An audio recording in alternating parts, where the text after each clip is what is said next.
On va faire ma liste pour la prochaine Coupe du Monde 2026. Une liste de 26 avec 3 gardiens, 9 défenseurs, 5 ou 6 milieux de terrain et bien sûr 8 attaquants.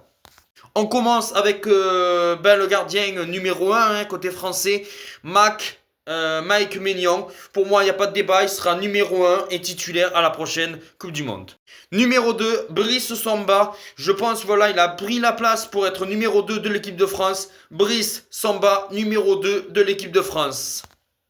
Numéro 3, peut-être ça va faire débat parce que peut-être qu'on va prendre Chevalier, mais je prends Alphonse Areola pour la vie de groupe. Il connaît le groupe de l'équipe de France en 2018. Alors oui, depuis quasiment presque 2 ans, il n'a plus été appelé. Mais quand tu vois que Chevalier ne joue plus la moindre minute avec le Paris Saint-Germain, on sent que là même à l'entraînement en équipe de France, il a un petit peu de mal. Je prends un Alphonse Areola. Pour la vie de groupe, certes on aurait pu prendre un Guillaume Rest, certes on aurait pu prendre un Reiser, mais moi je prends quand même un Alphonse Areola juste pour la vie de groupe. De toute façon il sera le 3e gardien de cette équipe. On passe au défenseur droit. Le défenseur numéro 1, il a été très bon à l'Euro 2024. Il a été aussi titulaire à la Coupe du Monde 2022. Pour moi, c'est Jules Koundé, titulaire numéro 1 en tant que défenseur droit.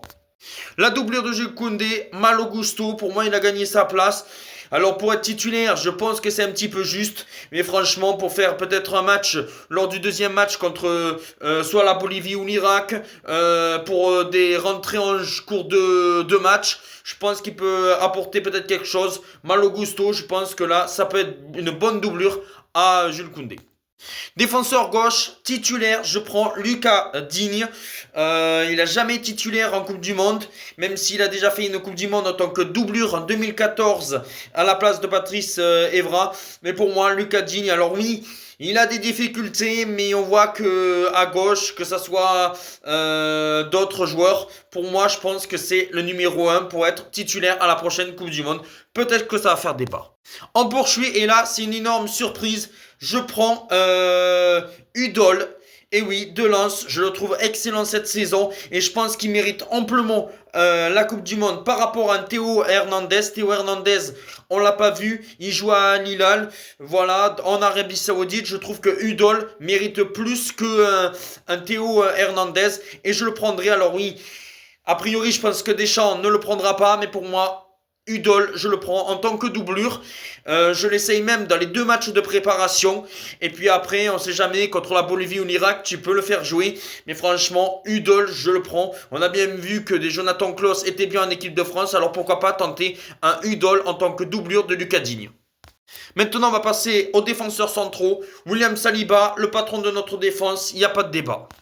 Avec William Saliba, Dayot Upamecano, franchement c'est la défense centrale qu'il nous faut. C'était même cette défense-là qui était à l'Euro pour moi. Il n'y a pas de débat. Upamecano, Saliba. Je prends Konaté. Parce que Konaté, voilà, c'est la logique. C'est le 3e défenseur. Même s'il a un peu plus de mal cette saison, Konaté. Je prends Lucas Hernandez. En plus, Lucas Hernandez peut jouer aussi défenseur gauche. Même s'il a été très bon là en tant que latéral avec l'équipe de France contre la Colombie. Lucas Hernandez que je prends. Et alors là, c'est une surprise, mais c'est Maxence Lacroix que j'ai trouvé excellent contre la Colombie, qu'il a fait une bonne rentrée contre le Brésil. Pour moi, ça serait le 9e défenseur et je pense qu'il mériterait d'être là.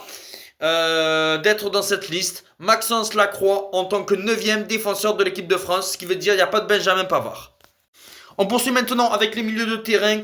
Manu Koné, franchement, il mérite d'aller à cette Coupe du Monde. Manu Koné, pour moi, va être dans la liste. Comment dire que Adrien Rabiot, pour moi, va faire la Coupe du Monde. Il n'y a pas de débat, il risque même d'être titulaire. Adrien Rabiot dans ma liste des 26. Avec lui, patron sur le match contre le Brésil que j'ai trouvé excellent. Il est excellent en ce moment. Aurélien Tchouaméni, s'il peut nous mettre un même but en quart de finale de la prochaine Coupe du Monde comme il avait fait contre l'Angleterre, moi je valide Aurélien Tchouaméni. Je dis oui, oui, oui. Il sera dans la liste et dans la mienne et de celle de Didier Deschamps.